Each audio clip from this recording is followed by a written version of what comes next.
This is a video about class leadership. So as you can see, I have different positions for class leadership here. 100% stolen, by the way, from other ideas from other teachers. Thank you, Johanna Russell, for the heads up and ideas for all of this.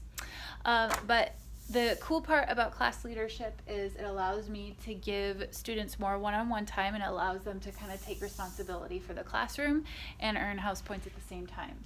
So the person in charge, who's kind of like my TA, is the overlord. The overlord keeps track of the time of the class and manages cleanup and assists me if I need them. Eventually, if we get a phone in here, they'll be answering phones and filling out points and things of that nature. So they are kind of in charge. If a student has a question, they are supposed to go to the overlord first, and the overlord kind of makes those decisions. If it's an emergency, the overlord can interrupt me, but no one else can come up and interrupt me when I'm working with a student except for that person. Then I have the attendance boss. This person takes attendance and marks tardies and whatnot to make sure everything is kosher. Then I have door security. This person makes sure to check students back in, or if someone knocks, answers it and checks to make sure that they signed out appropriately and aren't wasting time in the bathroom. If they're gone longer than 5 minutes, they come and they talk to me about it. The island dictator is the person in charge of basically the wet area. I don't have an island dictator for a couple of my classes, so that defers to the overlord, which is why I've given them more house points, because technically they're in charge of delegating for all of those things. Tools captain kind of keeps track of the tools and counts, make sure everything is accounted for. That only happens once in a while because I don't need them counting every single class.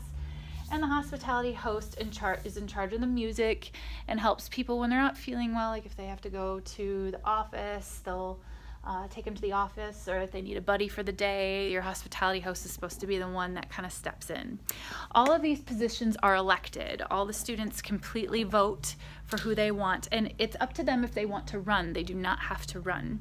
So if they want to run, they run against another student if another student wants to do it. And then they vote for who's in charge, and that basically means that they will be paying attention and listening to that person. If at any time they are losing faith in one of these leaders, they can choose to overthrow them.